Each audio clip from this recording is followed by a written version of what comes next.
It's time for daily game design. Welcome, and let's be productive. My big picture goal is to return to my rulebook for Sugar Shack. That's partly because I haven't decided whether I'm going to submit Sugar Shack to Cardboard Edison, the contest for Cardboard Edison, which has the deadline of January 31st, or just go directly to pitching to publishers. If I go in the direction of the reason it's an either or is because while it's with Cardboard Edison, it's not supposed to be under consideration by any publishers. So that's so sad. But anyway, if I go directly to publishers, well, okay, doing Cardboard Edison also requires a rule book. And I don't mind working on a rule book. I haven't looked at the Sugar Shack rulebook in a long time, so I imagine it's going to be way, way, way, way different. Actually, let me see if I have one. I think I will have been drafting one with Google Gemini. But here's another thing.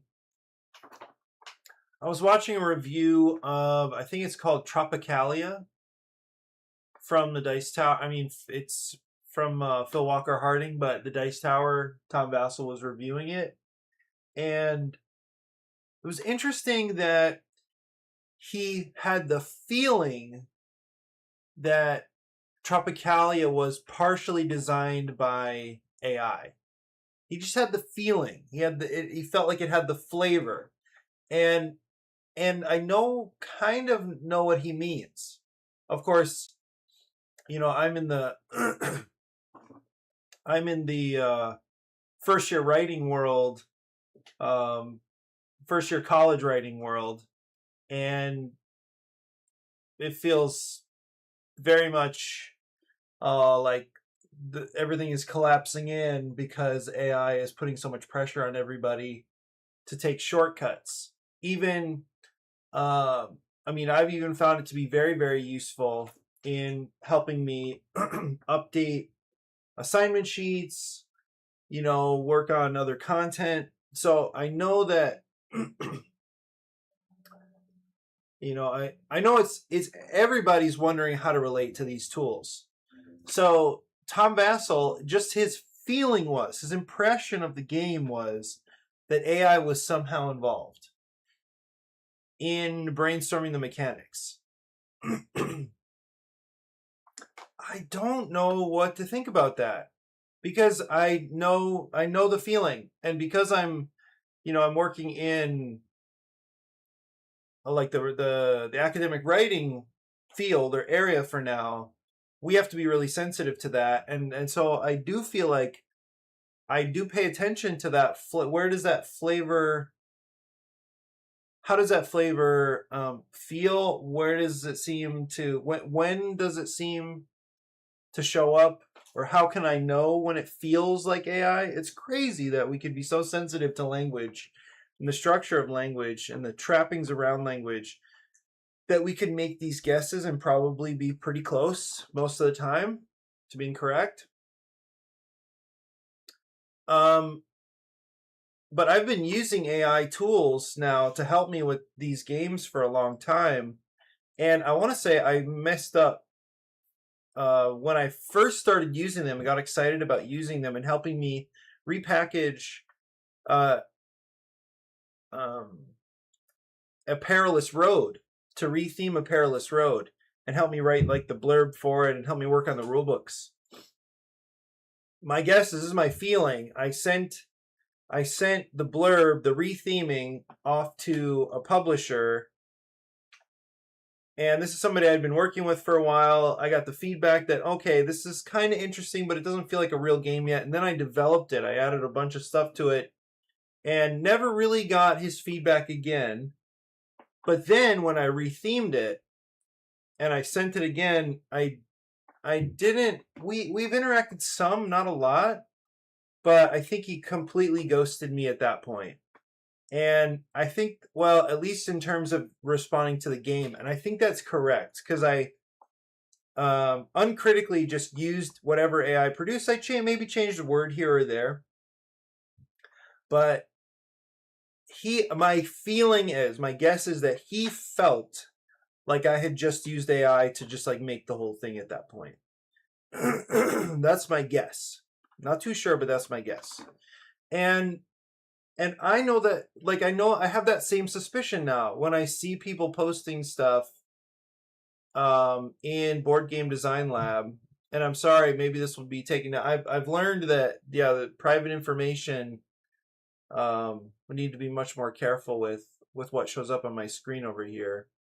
But people are posting a lot in Board Game Design Lab. This is one of the absolute most valuable Facebook groups I can imagine for what I do. And, there's people trying to offer all kinds of services in other places or other resources. And often my first and paid services and resources. And then my first thought is generally, no, you should just join BGDL. Like, don't go off and pay for that service. There are plenty of resources here. There are lots of people that are willing to help. And then you can find people who have a track record and who have credibility in the community here. There's like over 23,000 people in this group. And it's very active and I think generally pretty professional. There's like some really well-regarded designers in here.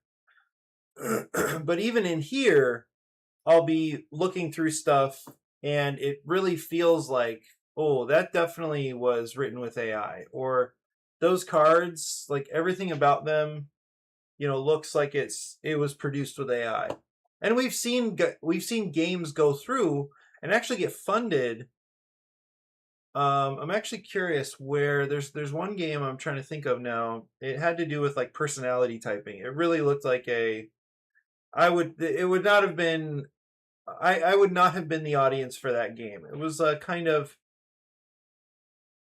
maybe please the judge, maybe a little negotiation or something. I can't remember, but it did not look interesting to me, and it looked worse because the AI art was so bad. And anyway, we've seen other games go through, but they get funded, they get supported. Maybe it's partly with a promise of like, whoa, we swear we're gonna pay artists or whatever. Anyway, that's the ongoing, almost like joke now that every day somebody's asking whether people are cool with AI art or whatever. But anyway, so that's making me wonder about what is the best use here for me when it comes to using these tools. If people are just if we're all starting to develop this allergy to AI produced language, then I don't really know. I mean, often the rule books are decent. I do a fair amount of editing, but yeah, it's just a wild thing. Like, how should we just not use the tool at all? Will there always be some flavor now, no matter whether we use the tool or not? Are we going to have the feeling that somebody's using the tool? I don't know. It's pretty wild. Okay, here's the thing. Like, I was kind of scared that the rule book would be like crazy, like very, very different, and it certainly is very different. But what I was thinking, I wondered if a fast track to doing this is to upload the cards. I don't know if this is a good idea or not, but I'm gonna try.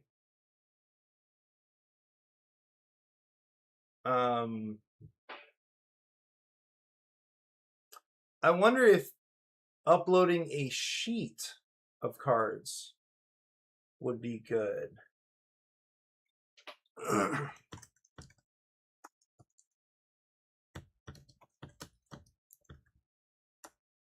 I never thought to try this until just now because I made the P&P yesterday. We didn't actually get to my game, playtesting my game yesterday at our meetup, but we had a great time. There were 5 people at the meetup. We playtested 3 games over the 4 hours, and people hung out after to chat for a while. So I just love that. I love that people are motivated to get together to work on interesting things, share interesting things. It was a tough time because, I mean, it was a kind of every, I guess every design meetup can go, or probably does go in this way. It's where, it's a time where you experience somebody else's ideas, you give feedback, and often the feedback involved in the feedback is the message that this thing is not good enough. And so you never know how people are going to take that. And one of the things is we had this guy who he came around to a meetup before, and it's interesting because he has really big ideas and they're really well thought out. And it was the impression I had yesterday, and I feel like I see this a lot now, is you have to get to playtesting way earlier than later. You have to. These passion projects, they just get massive and complex, and it feels like the thing is like really mature and interesting. And there could be some components to it, some features of it that are really interesting. But when it came down to it, okay, the thing is, I'm also not trying to hate on this guy at all. I think what he's done is very, very impressive. But when it comes to people experiencing your ideas, especially a game, they need to get their hands on it and their heads around it sooner than later. Apparently, he hadn't brought, or something about his printer kind of ran out, or his printing capability ran out before. He just kind of ran out of time, and the printer stopped working or something, so we couldn't get the part of the game that he thought would be most playable for us. So we got some of the more kind of advanced stuff, and we tried to take a few turns, and it just didn't really work. But he's been running this game for a few weeks with different groups of people, so I'm very curious to see what their take is. But anyway, it was just a big reminder that before going wild with lore and more and more context type things,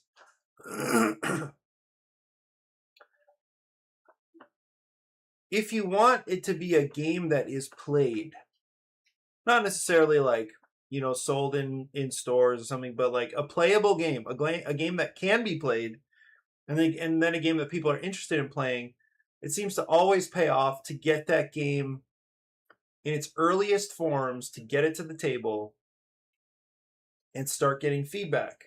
And now the way you respond to feedback is completely up to you. Like yesterday, he got some very, very strong feedback, which was, this game is already made. You should go play the game that was already made that's similar to yours. And that was one piece of feedback. That would be devastating feedback for somebody who's put a lot of work into something, is really excited about it. Maybe not devastating, but like that's a pretty wild wake-up call. And the thing is, even though he could totally continue working on the game, like I don't think there's a problem here. I don't think it's time to stop.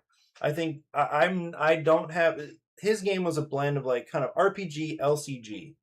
So there's the storytelling mechanics of an RPG, and then there's the card play and like the deck construction of an LCG. And I think that's a cool idea. I imagine it's been done before. I feel like it would have been done, but I don't know. So anyway, I think there's always room for more, right? But my impression was, this thing is way, way over-engineered for the... remember, we were exposed to just some portion of it, and not even necessarily in its ideal form for like our first exposure. But my feeling was, this is way over-engineered for the amount that the number of times it's gotten in front of playtesters. But he said he's been running the game for a while with different groups. It's really hard to imagine that the game is working. And maybe this is just the difference between having designers play a game and consumers play a game. I don't know how experienced they are. I don't know how experienced they are in the different in like the 2 different modes that the game invites them to be in. So it's a tough thing. But it was a really good reminder that you just have to get the game in front of people. You have to get it tested and played and take feedback. That's what's been really cool about this game. I did imagine a bunch of things. I really, I've been working on this now for over a year, and it's changed so much and in so many ways. But it really does take a lot of time, but it takes a lot of playtesting, right? So, okay, what I'm going to try, I think this may be a bad idea. I'm going to continue working on the rule book.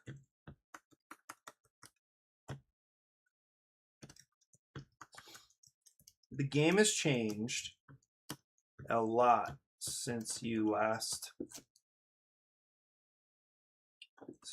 helped me write the rules. So there will be a lot of changes. I'm going to try to shortcut the process by uploading 2 files. And maybe you can glean a lot of info about the changes from the files.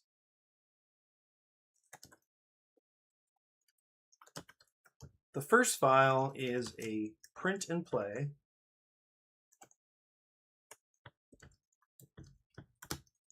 Version of the game that shows the fronts and backs of the updated cards.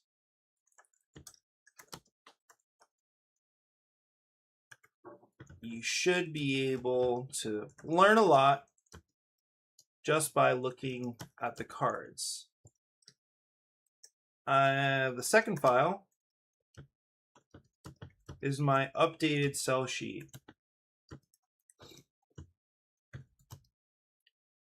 Which has language and images that illustrate important changes too. I know it's not going to be perfect, but hopefully you can start hopefully this a good starting point for revising the rulebook. Okay, let's see what it does.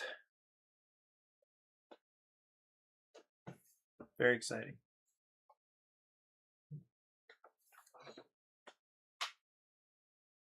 So far, it looks like the stream has stayed fairly steady. It's dropped a few frames, but not too bad. I need a haircut. What I realized, so I recorded videos for my classes last night, and even in those videos, I'm like playing with my hair. There's this like area of my hair that kind of bothers me a little bit, and so I keep going back to it and kind of messing with it. So it's really not good, and I need to cut that habit out because I'm sure it looks really crazy while I'm doing it with my students watching. Like that's so weird.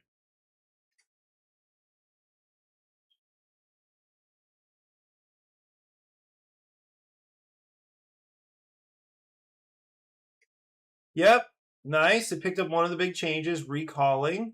Thankfully, I put the play raids in there, so it looks like Gemini picked up stuff from the play raids.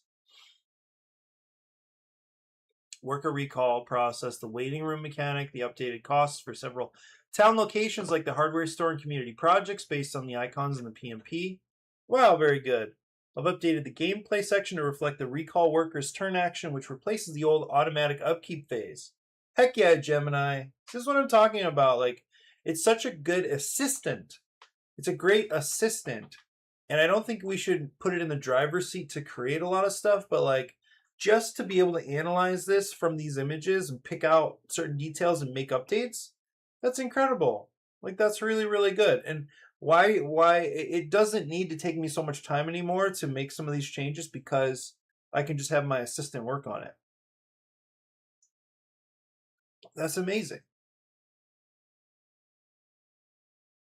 Okay, now I'm nervous to read through this.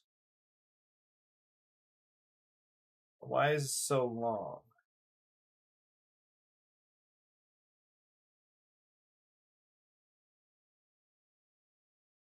I don't know why it goes down so far. That's weird. Okay. Two-player game about competing syrup makers. You'll manage your sugar shack and build relationships with the townfolk. I like that it picked up some language from my sell sheet and outmaneuver your rival to become the grand sugar maker of Maplewood. That's got to go.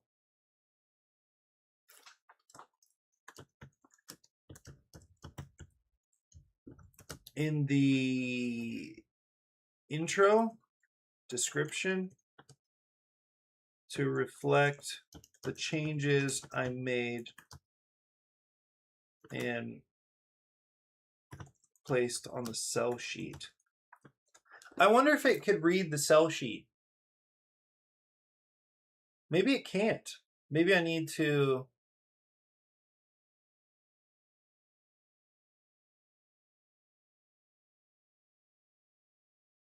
Maybe because it's an image, it can't read... It can't read the sell sheet. Let's see. Yeah, I don't think it can read the sell sheet. Let's go to Canva.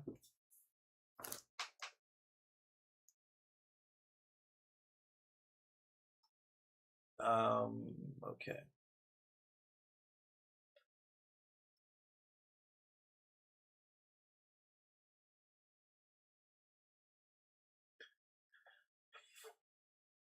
I can just make a PDF, and the PDFs coming out of Canva, I do believe, have text recognition already working for them. So hopefully this helps. Grand maple syrup maker. So that's why I feel like it didn't quite get I feel like it didn't quite get it right.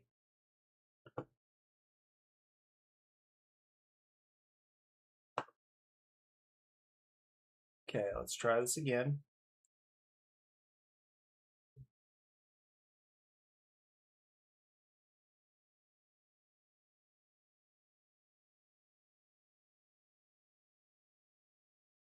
It's just making stuff up now.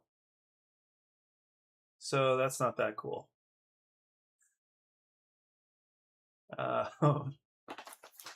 Here's a PDF.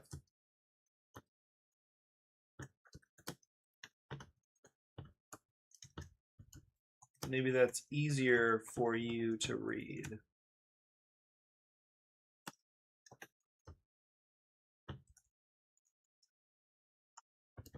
Making updates again.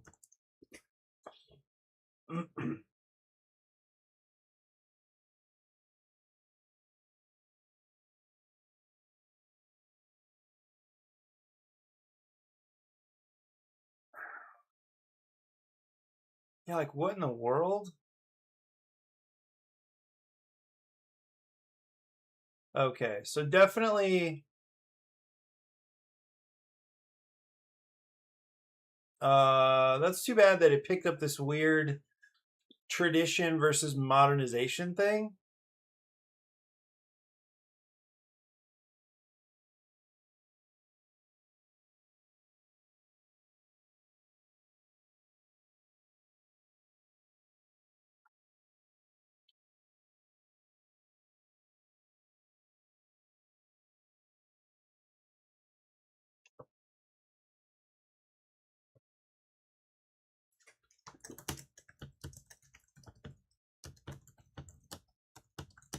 Is gone. Setup will simply include this layout of components.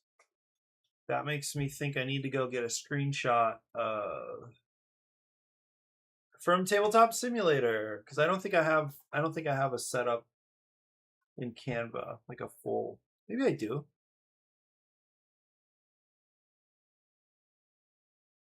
I don't. Wait, but I should. I guess I do here, but it's not actually a full layout. I can just do it in OTTS.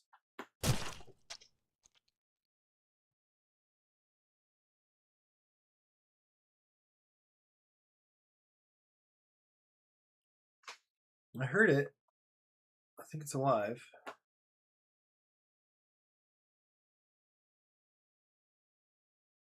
I don't want to be here in here long because it looks like it's stuttering a little bit.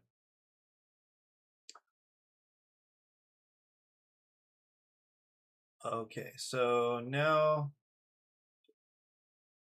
we'll go top down. And then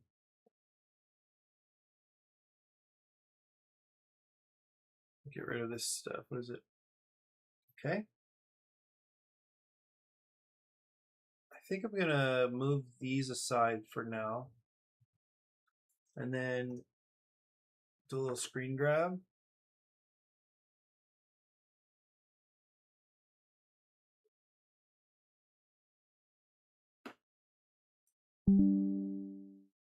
Okay, let's see if this works.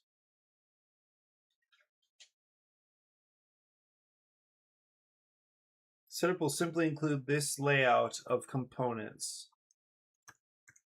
I've attached an image. Hopefully this, I think I can. I wonder if it'll be able to recognize the cards.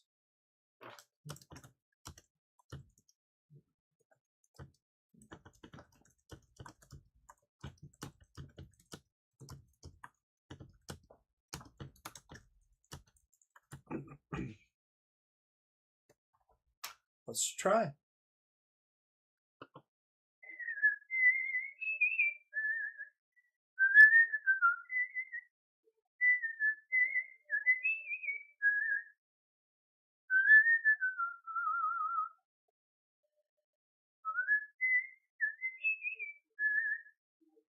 It's weird that it says place all 8 town building cards. And this is not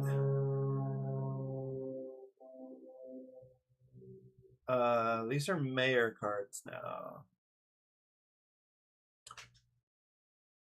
Draw the top card of the mayors and place it. Good. They got that. Player areas. Each player takes a Sugar Shack, Staff, and Garage card. Perfect. Determine the first player. Starting resource. Both players start with $3. Take 2 workers and place them on your staff card. It's actually 3 workers now.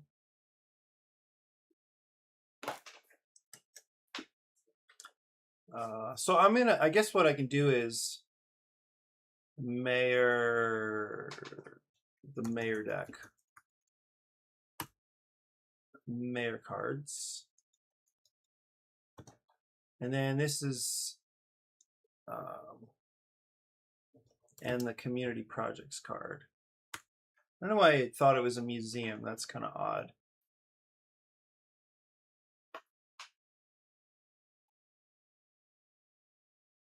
I also would need to show how these are set up, but I can do that. I can describe that later probably. Let's take 3 workers. What else was I doing here? Okay, both players start with 2 cubes. 2 cubes in the garage and 0 in the evaporator. And then 2 cubes, 2 syrup cubes in the garage and 2 in the evaporator. Okay, fill the sugar bush with 12 cubes.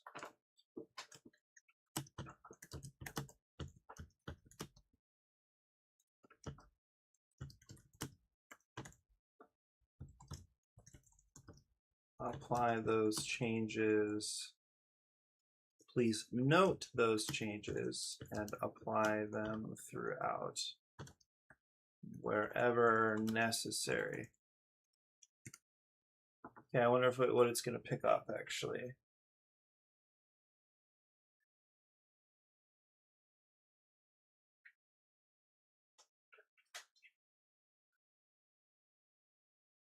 Okay, I'll be right back while it works on that.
Okay, let's see if it picked up these changes.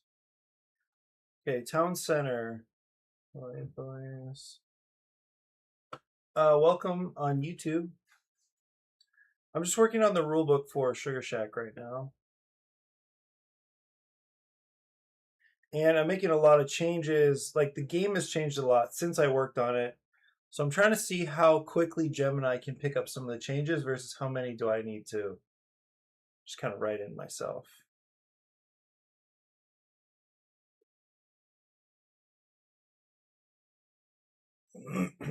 Okay. I like that it picked up. I like that it dropped in all this because this is all on the player aid. So I had kind of drafted some of the rules on the player aid, and Gemini picked them up and was able to drop them here. It's perfect.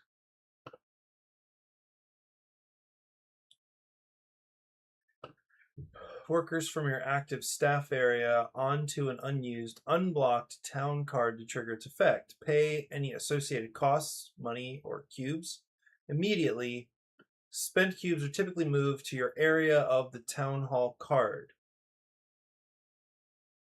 Typically may not be great here, but I'll come back and work on that later. So you have two possibilities on your turn. And I really like how simplified this has become, much more streamlined. And so either you activate a town location. I should probably say location, because now activate a location by placing workers. Yeah. Activate a location by placing workers or recall workers.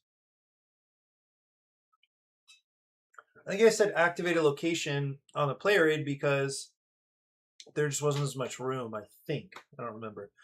But this is always a thing that you would do on your turn. It's either place workers somewhere and do a thing, or recall workers and then go through a little recall process.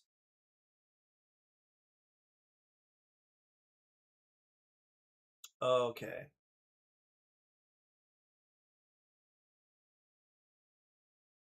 Yeah, spent cubes are typically...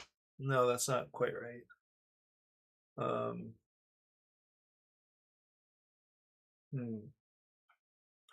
Place the required number of workers from your active staff. And there's not quite enough context for this idea.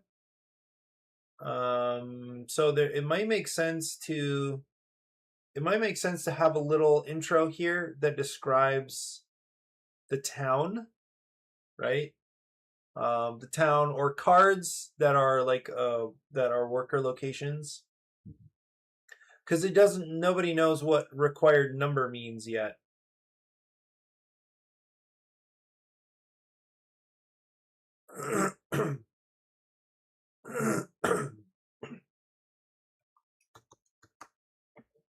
Card to trigger its effect. Pay any associated costs, money or cubes immediately. Spent cubes.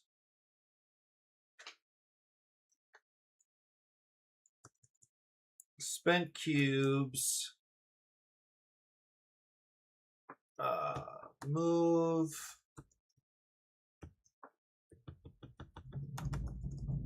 Move your spent cubes. You will either move your spent cubes to the town hall or to the supply.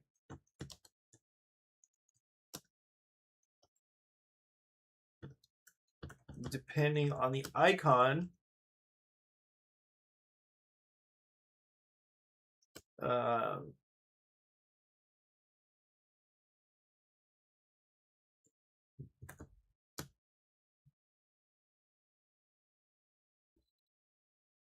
move your spent, pay any associated costs. This is tricky because paying might be different from claiming, right? So you will either move your spent cubes, pay any associated costs. You will either move your spent cubes to the town hall or to the supply,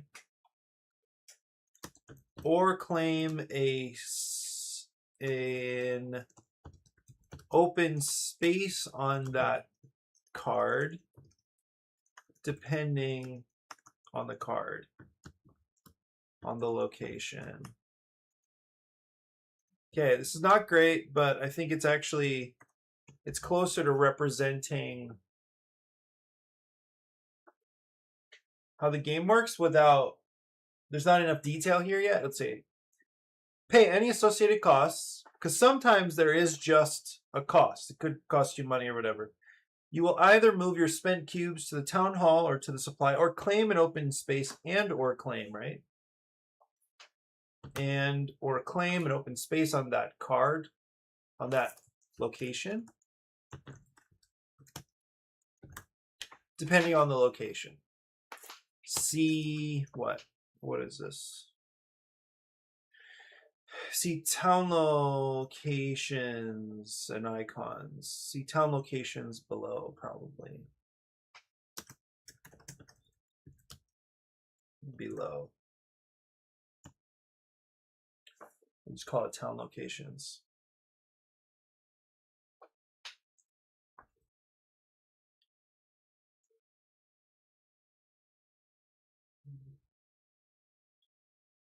Farm market, 2 workers, 1 cube. Spent single cube. Spent bottle cube.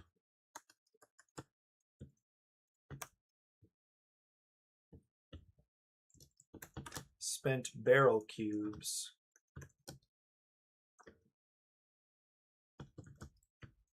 Go to the supply. Warehouse, delayed payout. I think it's now 6 or 12, right? Because that's not, yeah, those numbers are not correct. It's 5 or 12. I don't remember exactly why I reduced it. I knew that money's going to be more plentiful because they have the option of getting income, first of all, from Serpink, and then second of all, spending cubes from the town hall to gain money as a free action.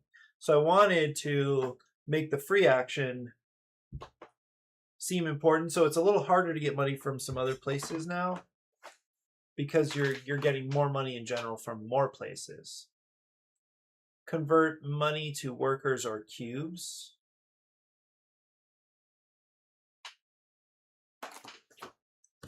Or place cubes on your track from bottom to top to earn income, recall, income, and a trophy.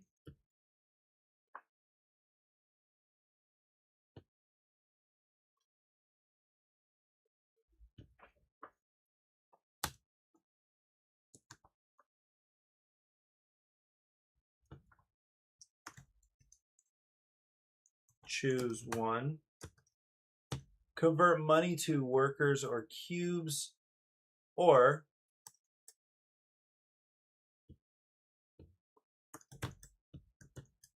place any number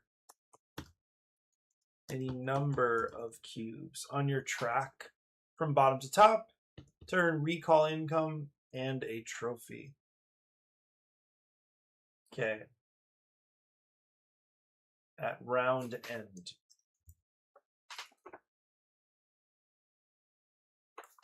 Five for bottles.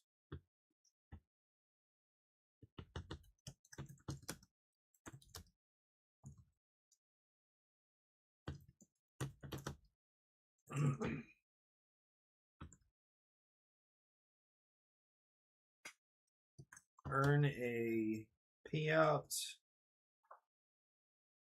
at round end. Those cubes, your cubes, move to the town hall. Okay. Yeah, these little descriptions are not great.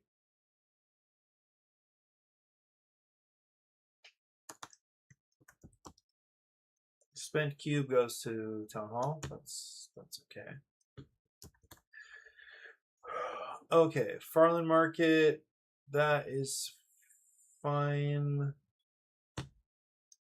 Or for 2 cubes. Yeah, I don't really love this column with costs. Claim an available space, earn a payout at end of round. Your cubes move to the town hall. Choose one. Convert money to workers or cubes. Or place any number of cubes on your track from bottom to top to earn recall income and a trophy. And gain. Okay, upgrade one of your 3 starting cards. 3 starting cards. Spent cube goes to town. There is no cube. There is no spending of a cube. It's 6, 8, or 10 money. 6, 8, or 10 money. Okay.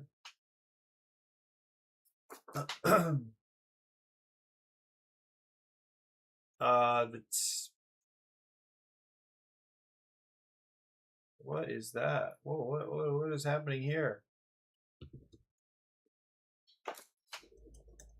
I don't mind this. I kind of like the way it does that here. So this should say community projects.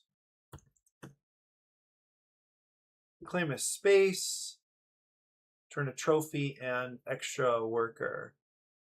And a temporary, I should probably say temporary worker.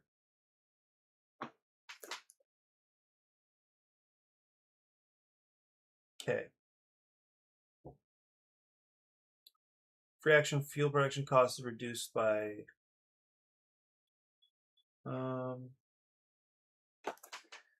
filling the green on your evaporator.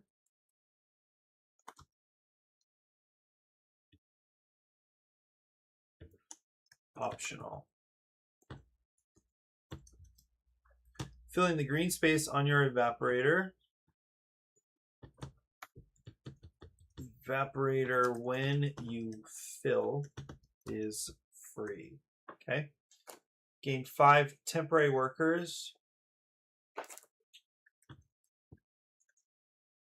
Temporary workers, project financier, reduce the money cost of the town. Good. This is correct.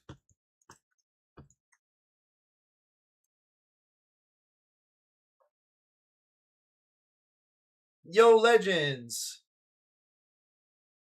I actually really did have fun watching your stream. I thought that was cute. It was also interesting to see. I forget how I heard about board games. What is it, Board Gamer Steph or Board Game Steph? Maybe I heard about her from you. But that was pretty fun. And then it's cool to see Bonds jumps in. I didn't realize she would be watching too. That was fun. And Seth, I don't know, does Seth usually watch your Saturday mornings, or did he join because we all talked about it last week? I don't know. Oh, cool. So got this correct as well. Good. Okay. This would need to change. I'm just going to remove that section right now. Okay, now this is also different. Game ends immediately when both... Okay, this is all very different now. I'm working on the rule book for Sugar Shack right now, and I'm looking at the old one that Jem and I helped to draft before, and I'm just making updates on it.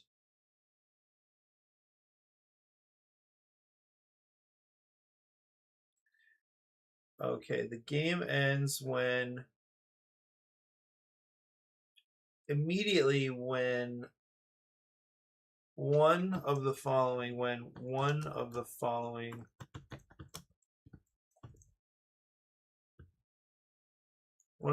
conditions is met.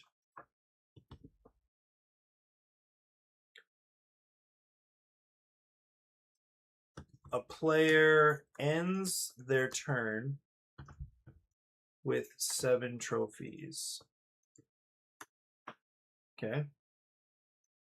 Sounds like quite often. You probably heard of from me. She was at BGG Con. Yeah, I was bummed I missed this person. That's right. I forgot you mentioned her as being there.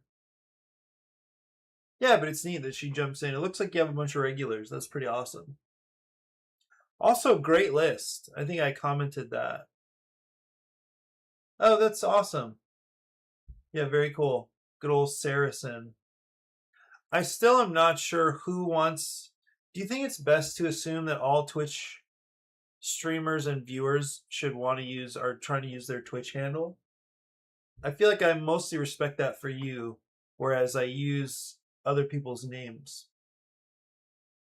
Like personal names.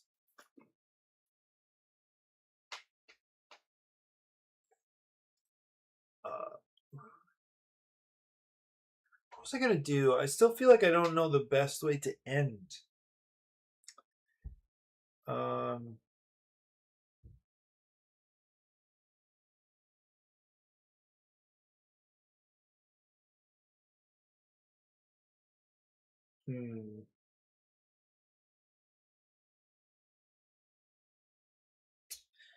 Yeah, I think the ending, I forgot about this, but I think the ending is still up in the air a little bit.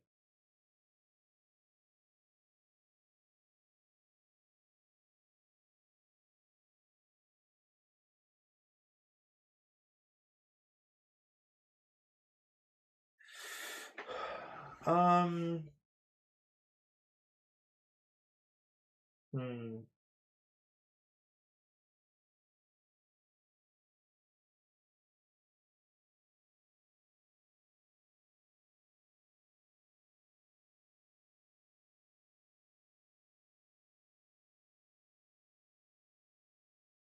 I wonder if there's a way. You raised me a lot. Time roll is really great. Board gamer almost always stays in chat. Okay, that's cool. Yeah, Wigsby. I remember them coming in toward the end, and I think there were, 3 games they'd played or something? they might have some different tastes from you, I think was my impression. Anyway, that's really cool. Yeah. Um I don't get notifications for everybody. I need to go back and double check like how um yeah, how to make sure I'm getting notified when certain people go online. Like I don't think I have Saracens now that I'm thinking of it. I'm pretty sure I don't get um a notification when Saracen goes online.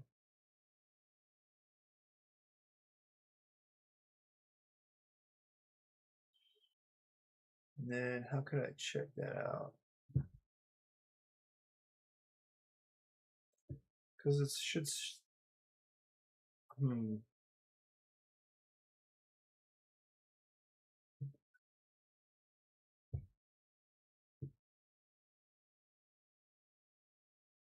I like that you do the like just chatting IRL thing. Like that's fun. You just kind of cruise around and chat with people. But sometimes you actually play games. I haven't seen you do that yet. Oh,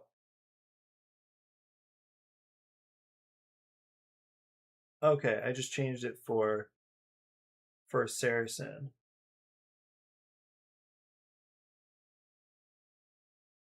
Yeah, nice.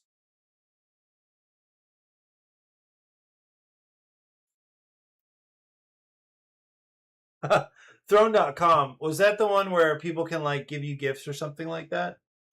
You can like invite. I haven't done a game in a while. Oh, okay.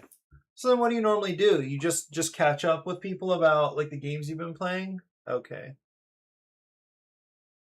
Because that, I mean, that's also cool. That's also fine, especially because it seems like you have that kind of threshold. You've surpassed the threshold of kind of where you can generally expect people to show up, right?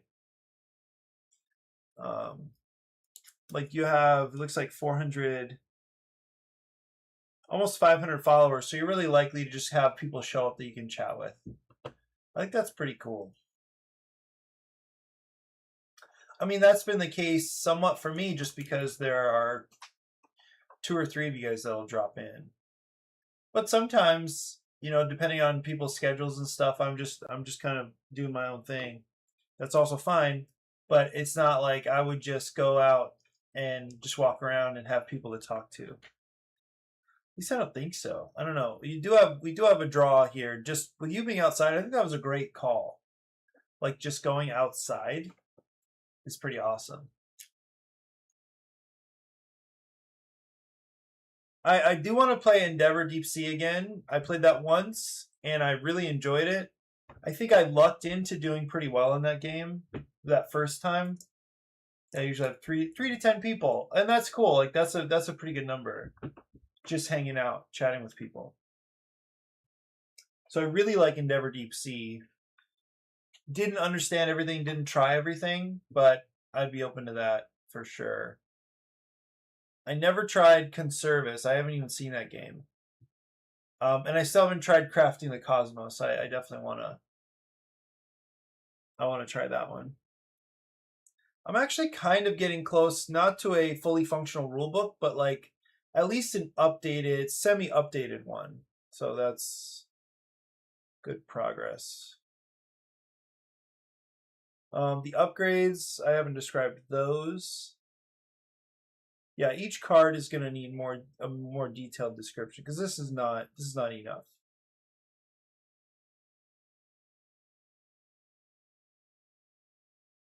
Upgrade one, yeah, because there's no description of what an upgrade actually looks like. Played 7 board games.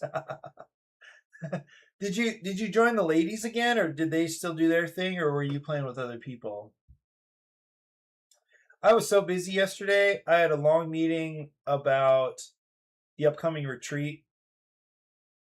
By the way, Legends, you need to tell me what I need to do so that you come up and stream from the retreat. That's what we need to figure out. that's what we need to figure out. I know you may be allergic to the west side or from traveling that far or something, but we got to get this figured out. Okay. Yeah, 3 ladies yesterday.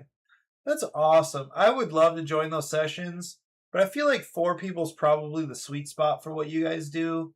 And like having 8 the other day was not, I mean, it was cool. There's definitely a few decent games at 8, but I think that group really wants to like move forward in a bunch of games that are probably much better at 3 or 4 players, 4 players. But I'm not. I guess I'm not sure. I guess I don't even know who was there. But yeah. At least one player's earned their 4th. Yeah. So this is great. That is totally different.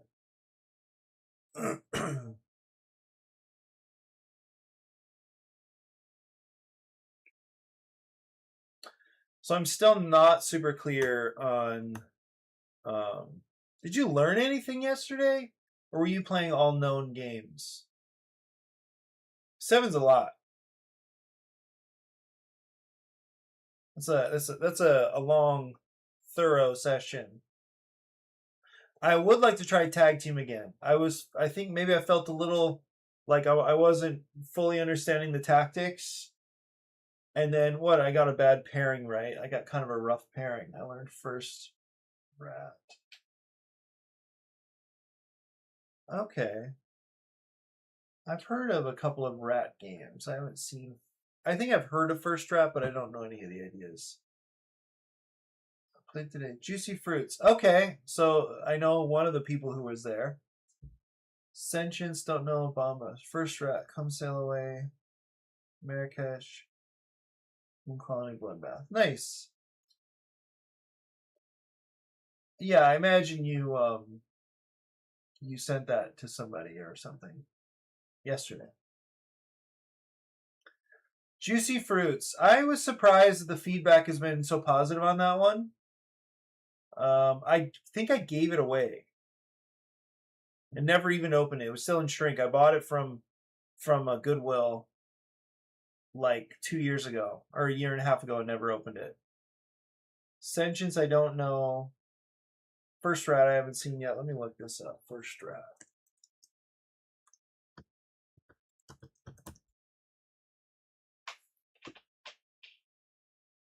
I've seen the cover. I'm interested in Come Sail Away. I haven't heard anything about that except for you saying you have it. Marrakesh. I wonder is it the carpet, like the rug laying game? I think it is.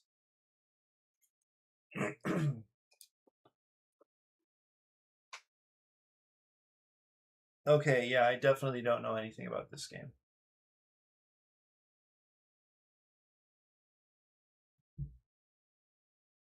Does it list the mechanics? Rats collect items for building a rocket to the cheese moon. Ranked 450. Ranked 713 is not bad. Yep, the carpet game. Yeah.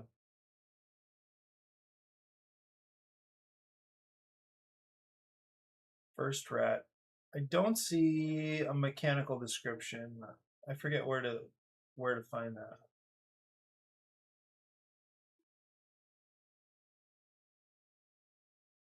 Point-to-point movement, set collection, solo. Oh. Okay. Nice. Would you play that one again, first rat? Okay. You're trying to, it looks like just the long track, and you're trying to move along the track.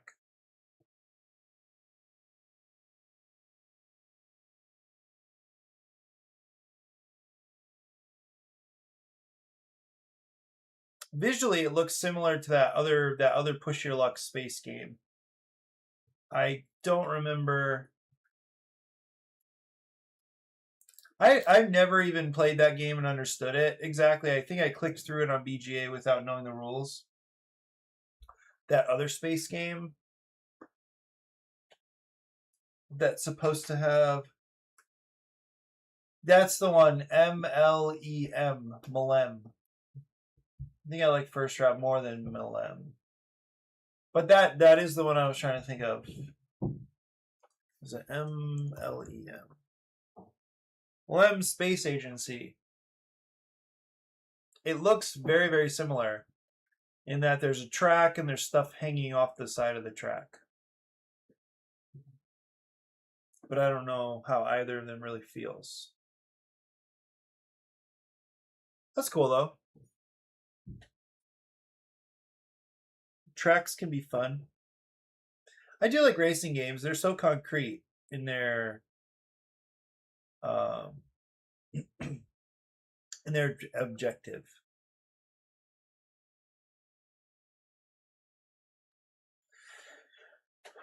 Okay. Let me see how close I'm getting here. A player ends their turn. I'm thinking to make a commitment here about how to end this game.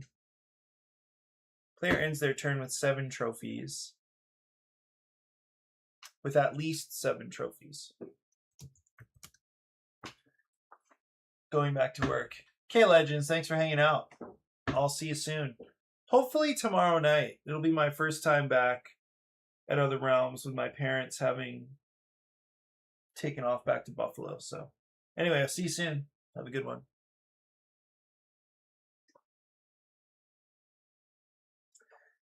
The game ends immediately when one of the following conditions is met. A player ends their turn with at least 7 trophies.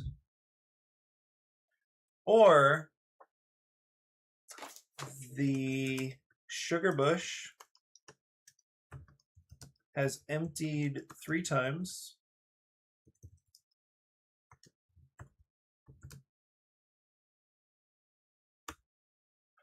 And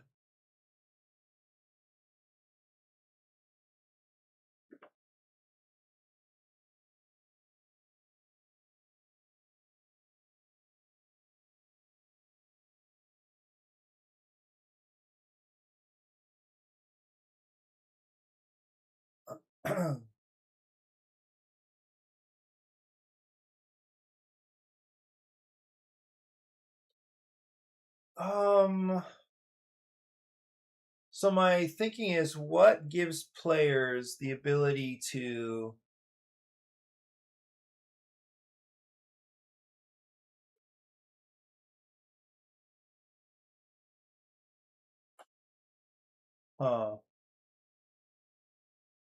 how would I do this? So what I'm thinking is like both the idea of both players have recalled their workers.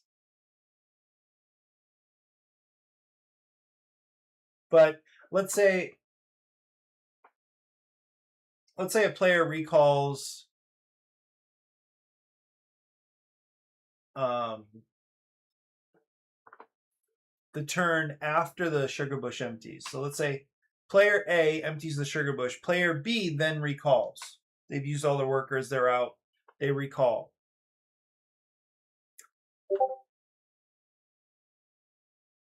Then player A takes another turn.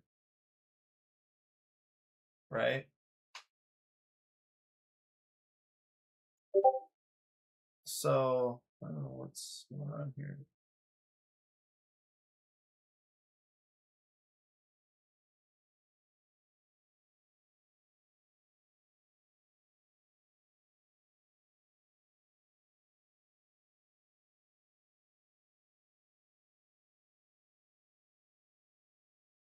Cool.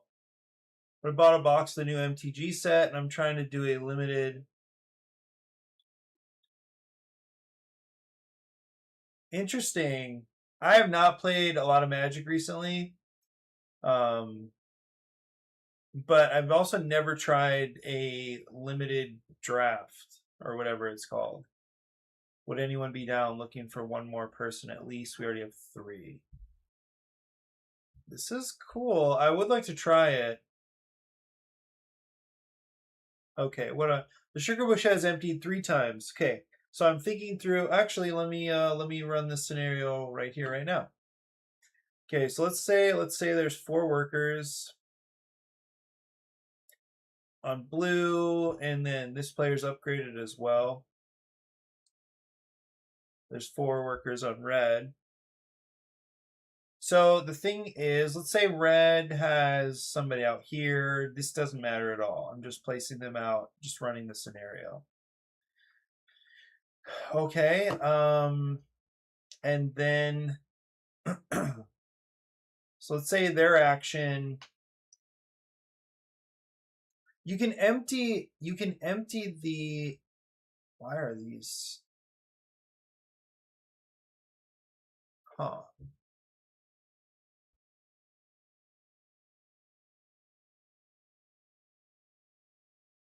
So you could technically empty this in a number of ways, but let's say in the first situation, they're emptying by placing their last worker over here. Okay, so that empties because they filled their evaporator, right? Now what's blue gonna do? So blue's got a fresh set of workers. Let's say this is full. So they have a full round ahead of them. Question number 1, is blue able to go down here and fill from here? I mean, from the supply? No, right? So maybe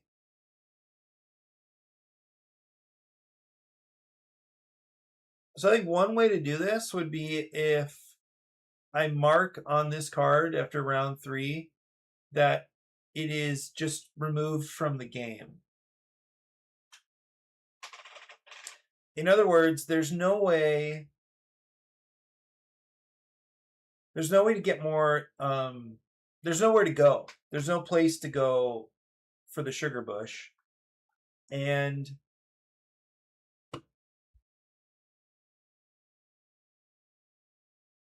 okay, so let's say red recalls. Wait, we're still in blue. So blue, I don't know. Blue can just come over here with 2 workers. Let's do 1 worker at a time. So goes there and does stuff and then loses 1 cube. Cool. And then red, what does red do? Red comes out here.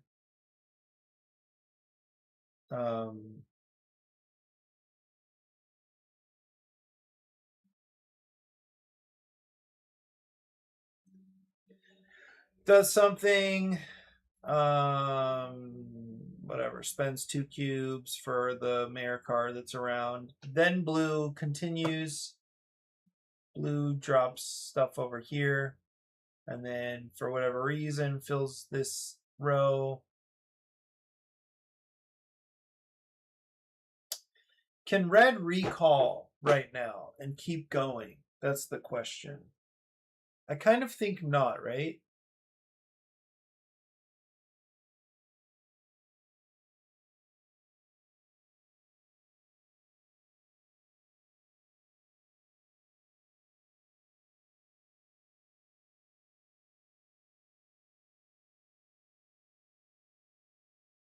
I'm thinking to do something a little bit weird here. So this might not has emptied for the 3rd time.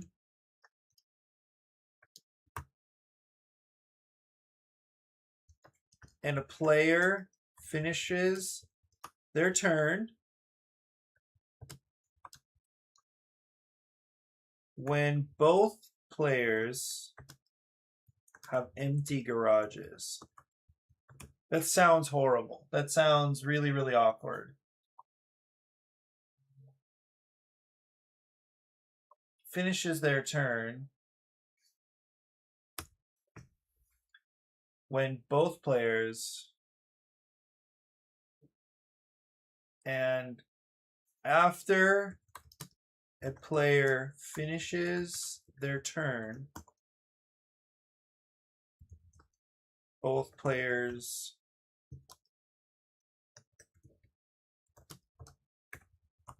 is empty.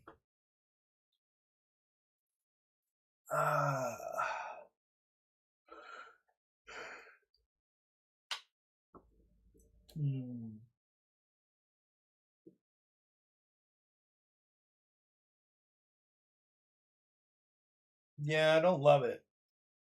Definitely don't love it. The sugar bush is emptied for the 3rd time.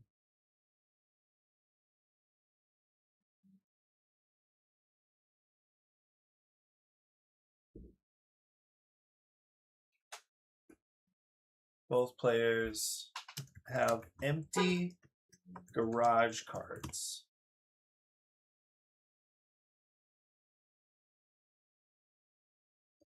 Both players' garage cards. Both players' garage cards are emptied of syrup cubes.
Okay.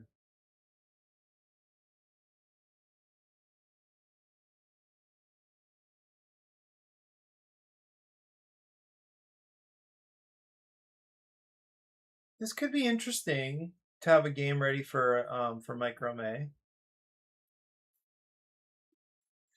I feel like I could. I just don't. No, I don't really want to manage the business side. Not yet. Not getting the Pathfinder game out. I don't really want to send another game out into the world and then figure out inventory and logistics and all that stuff. Okay, so do I like this? The sugar bush has emptied for the third time, and after a player finishes their turn, both players' garage cards are emptied of syrup cubes.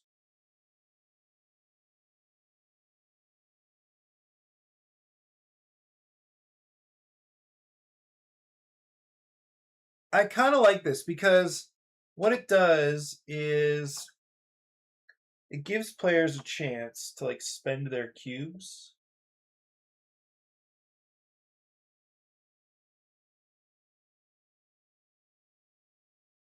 Um, hmm.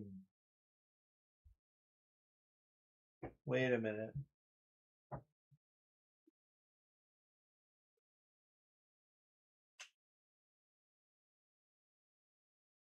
Yeah, I don't want there to be any really funny business at the end of the game either.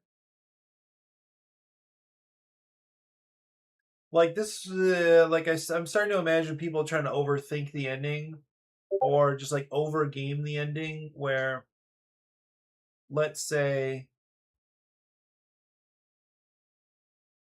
somebody has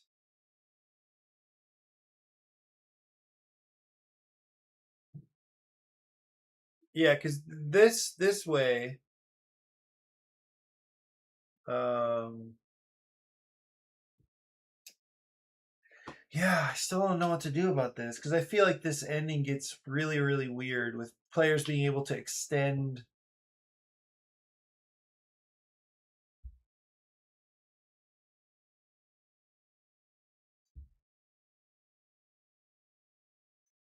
Yeah, extend the ending.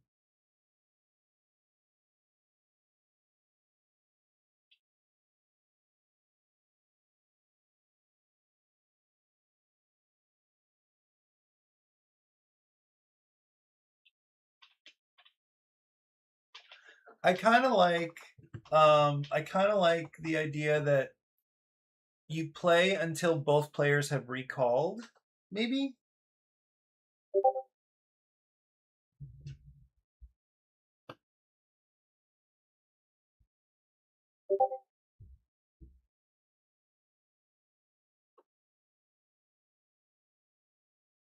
Ah, interesting.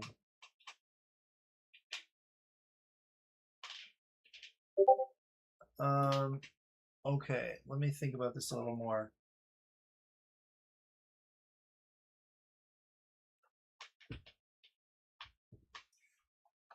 I think I might need a section.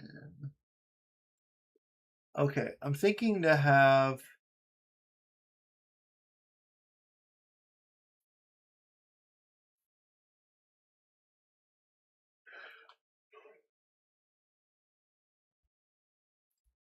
The thing is, what if a player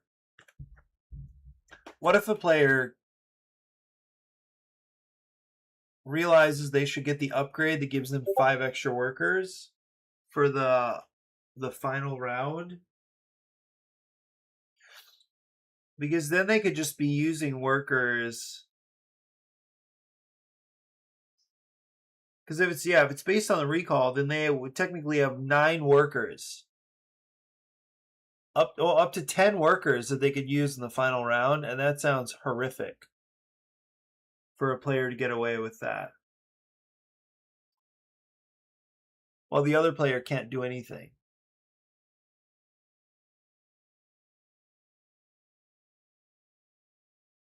They win instantly.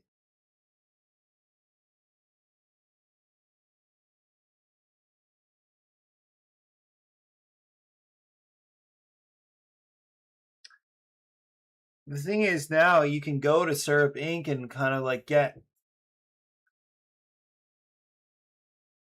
I mean, if you have a lot of workers, you can just keep getting cubes. Because I want them to be able to do something at the end of the game. I don't want it to just end immediately. But maybe. I don't know.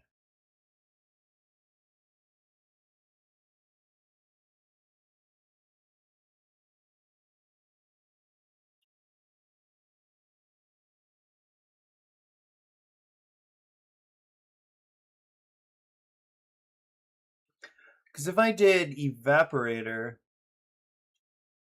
if the evaporators are empty,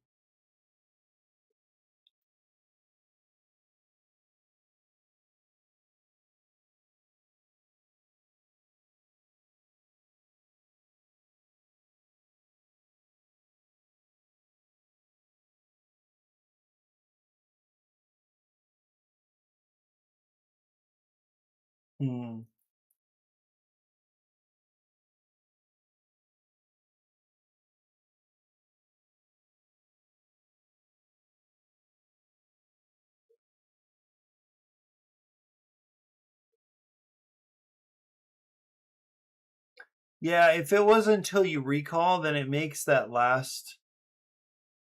It makes that last.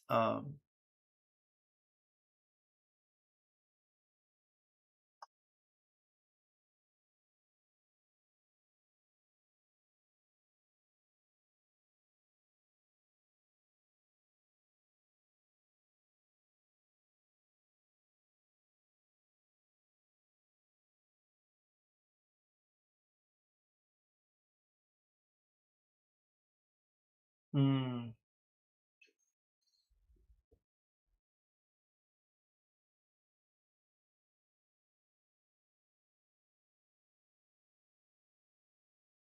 Yeah, there's something weird going on here because I feel like players could figure out some really crazy stuff to be able to keep playing, and I don't really love that. But at the same time, it doesn't seem like the ending when the players have had the same number of turns seems right either.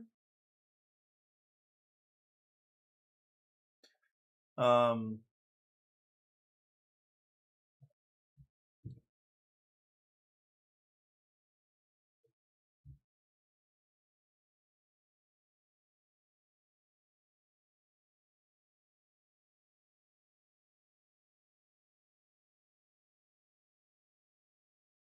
I don't know. I would try this when both players' garage cards are emptied of syrup cubes. I'll try that. Okay. The winner is the player who has the most trophies.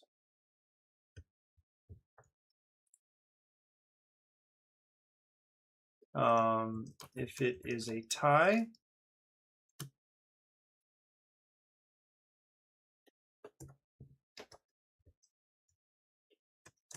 If a player has earned 7 trophies, that player wins immediately at the end of their turn.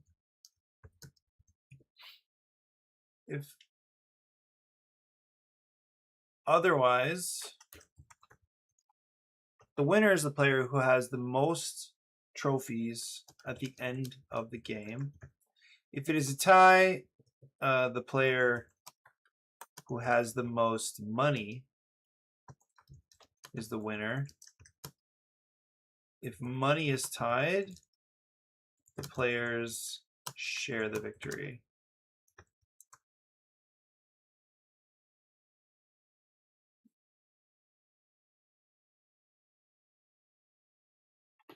I almost think it should be the player who earns the most, or who has the most community service, community projects. So the tie, the player who has claimed the most community project spaces is the winner. If that is a tie,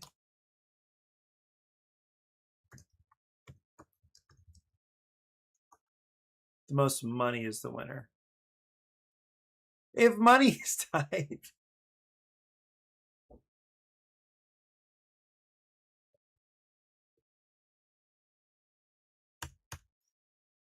if money is tied, the players share the victory. That's crazy. I mean, I can't imagine that could ever happen, but it'd be interesting if it did. Okay, well,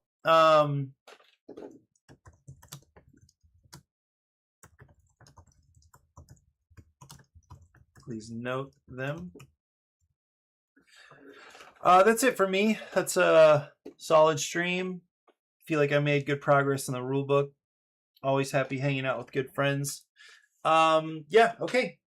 Have a great day, and I will see you soon.